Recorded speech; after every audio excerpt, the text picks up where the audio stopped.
Shortly before Fox News CEO Roger Ailes was fired in July 2016, after dozens of women accused him of sexual harassment, he delivered a warning to his boss, Rupert Murdoch. Trump gets great ratings, but if you're not careful, he is going to end up totally controlling Fox News, Ailes said, a source briefed on the conversation recently recalled. Roger was highly annoyed with Trump. He couldn't contain him at all, a high-level Fox staffer remembered. But now there's a new boss in charge, sort of. His name is Lachlan Murdoch. In May, Rupert named Lachlan, his elder son, chairman and CEO of New Fox, the slimmed-down parent company that will emerge out of the Murdoch $71 billion deal to sell most of their entertainment assets to Disney. Lachlan, 47, is the heir that Rupert most wanted to succeed him, even though, of the candidates in the family, Lachlan seemed to want the job least. He's never been a political junkie like his father, an overt careerist like younger brother James, or a rebellious entrepreneur like older sister Liz.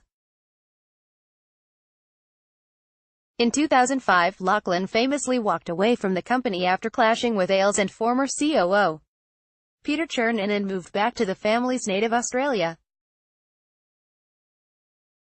Having returned to the fold, Lachlan has so far been content to be a caretaker rather than an empire builder.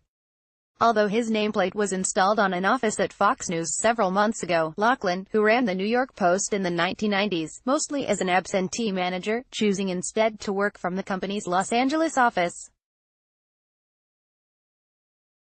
When he occasionally drops in on Fox's morning editorial meeting, he doesn't cut a big presence. He's polite and asks questions about the news. He's respectful and comes off as someone trying to learn, one attendee said. In fact, Lachlan's highest-profile decision was to hire Donald Trump's former communications director, Hope Hicks, to be New Fox's spokesperson.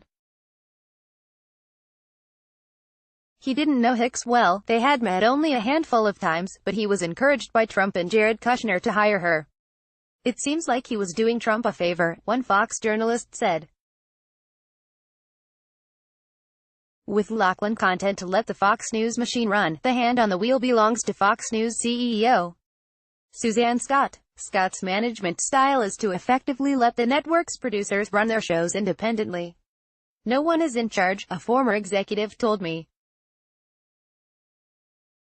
Without clear direction from the top, it's every man for himself. Fox's hugely successful alliance with Trump has amplified divisions and rivalries among Fox's on-air talent. Shepard Smith has emerged as the network's most visible capital J journalist and quasi-ombudsman. He's used his 3 p.m. newscast to debunk Trump conspiracies, like the Uranium One obsession, and give airtime to investigative stories such as the New York Times' 14,000-word exposé on Trump's alleged tax dodging. Sean Hannity has called Smith clueless and anti-Trump. At Mar-a-Lago in April, Hannity was overheard trashing Smith to Trump, according to one person familiar with the conversation. Hannity was denouncing Shep, and Trump was eating it up. Hannity denied making the remarks behind the scenes. Smith has taken on a bigger role in shaping Fox's news coverage and critiques stories he doesn't like, something that's rankled some executives. He's the one who's power-hungry. He's trying to pull the place left, one former executive said.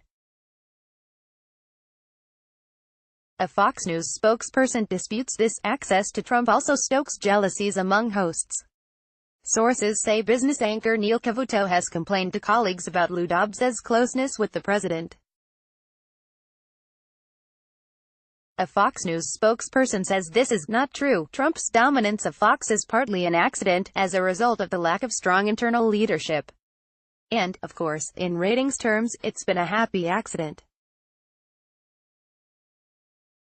But the outcome is precisely the one Ailes had warned against. The network's identity is now inseparable from that of the president, a development that would have surely horrified Ailes. Ailes may have been a right-winger, but he was sophisticated enough to know that Fox needed enough plausible distance from the subjects it covers to maintain the fiction of being fair. Trump derives policy ideas from segments he likes and counts Sean Hannity as one of his closest advisors. The administration can feel like a Fox green room on a heavy news day. John Bolton serves as Trump's national security advisor. Former Fox contributor Ben Carson runs HUD. Former Fox Hannity lobbied for him to get the job. Fox military analyst General Jack Keane has been discussed inside the West Wing as a successor to Defense Secretary Jim Mattis, a former White House official said. One Fox personality literally got into bed with the Trumps. Former The Five co-host Kimberly Guilfoyle is dating Don Jr. For hosts and producers, it's a strange, though not entirely unfamiliar, environment. Fox hosts regularly get calls from Trump about segments he likes, or doesn't. When you worked at Fox, you knew that at any moment Roger Ailes was watching. Every day was like a job interview with Ailes. Now it's the same way for Trump, says a veteran Fox News contributor. According to sources, Trump doesn't explicitly dictate talking points the way Ailes did, but over time the effect can be similar. What he usually does is he'll call after a show and say, "I really enjoyed that, a former Fox anchor told me." The highest compliment is, "I really learned something," then you know he got a new policy idea. The fact that the news staff knows Trump always could be tuning in means the network is being programmed for an audience of one. He has the same embattled view as a typical Fox viewer, that the liberal elites hate me, they're trying to bring me down, the former executive said. At times, anchors will use Fox segments to send messages directly to Trump. Today the New York Times reported Deputy Attorney General Rod Rosenstein discussed tape recording Trump to rally supportive characters. At CNN, that includes administration spin doctors who are invited to come on the air: Rudy Giuliani, Kellyanne Conway, the channel's own ascendant journalists, Jake Tapper, Chris Cuomo, Jim Acosta, and an increasingly prodigious roster of paid analysts whom viewers have come to love or hate, ranging from Scoopy newspaper reporters, Maggie Haberman, Josh Dawsey, and recovering politicians, Rick Santorum, Charlie Dent, to experts on such current topics as, say, the Southern District of New York, Preet Bharara, Laura Coates, or the inner workings of the FBI. Asha Rangappa, Phil Mudd. For these contributors, there are benefits to becoming a part of the daily televised drama aside from the generous, often six-figure rates they're banking for a side gig. Journalists and experts are able to potentially expand their networks of sources and contacts. Even those who aren't getting paid can substantially boost their profiles. Take Michael Avenatti, for instance, who had appeared on CNN 108 times as of September 1, according to a recent survey by C.E.O.s, and is now publicly flirting with running for president. All told, there are so many guests constantly cycling in and out of CNN studios in Washington that the network had to open up a second makeup room there. "Every time I ride to the studio," a Washington-based contributor told me, "the drivers are talking about, holy shit, Trump's the best thing that's ever happened to our business." There's also a dark side to CNN's resurgence under Trump. It's the CNN sucks placards that are de rigueur at obstreperous campaign rallies. It's the guy who repeatedly called the switchboard threatening to gun down CNN employees. No surprise CNN has recently been doing active shooter trainings. It's Trump's tweets, the hatred and extreme bias of me by CNN has clouded their thinking and made them unable to function. Little Jeff Z has done a terrible job, his ratings suck.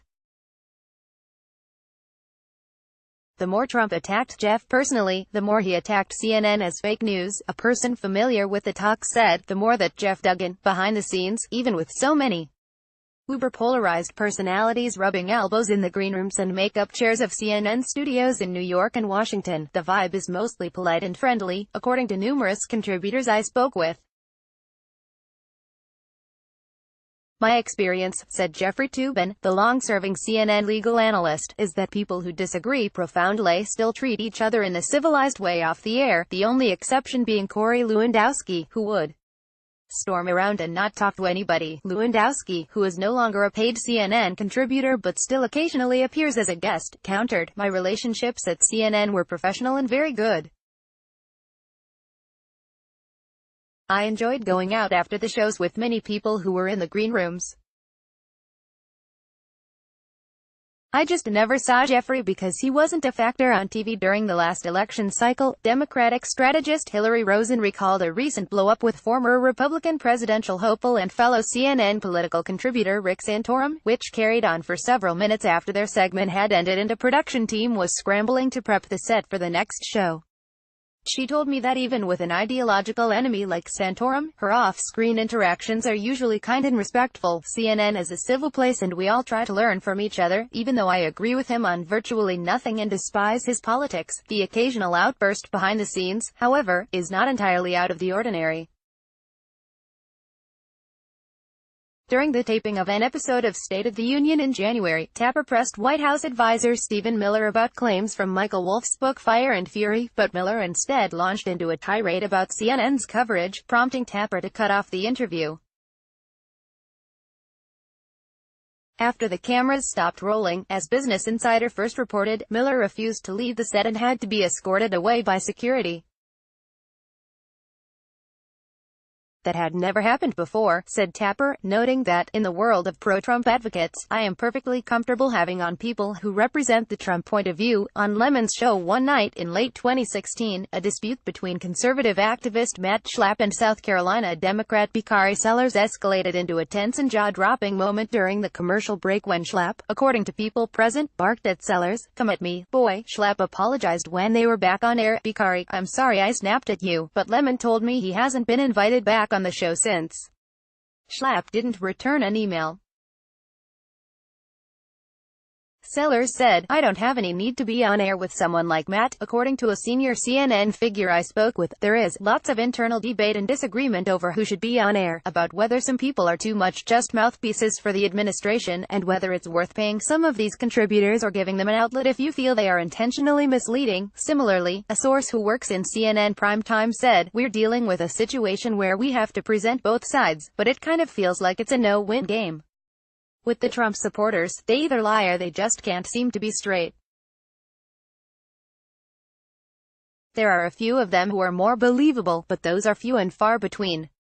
It's absolutely a frustration." When I was chatting with Lemon before the start of his show one night, in an enviable corner office that previously belonged to Piers Morgan, I asked him if he agreed with that assessment. "Yes," he replied without hesitation. You do want to hear the other side, you want to hear what people think, but it's frustrating. It wasn't all that long ago that CNN was struggling with a miserable ratings slump in the key evening hours. In the few years before Zucker got there, the channel had been stumbling through different primetime experiments, Elliott Spitzer, Morgan, that ultimately failed to get the numbers up. When Zucker arrived in 2013, he began to create some momentum, with a little help along the way from a missing Malaysian airliner and an incapacitated Carnival cruise ship. Trump's political rise was the real game-changer. What will happen to CNN when Trump eventually goes away?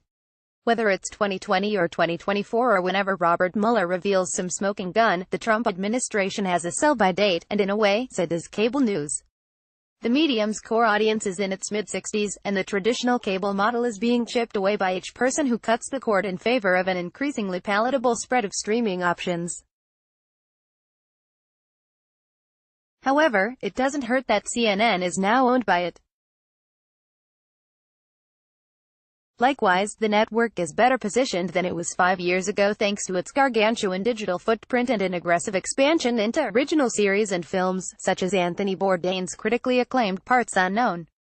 But will it all evaporate when Trump goes away and things go back to normal? It's a question we think about a lot, said Zucker. Just looking at the past 25 years, these last 3 are among the most successful in CNN history. My view is this: obviously our audience numbers will not stay at this level when he's not president, either in 2 years or 6 years. Nobody should be pretending otherwise.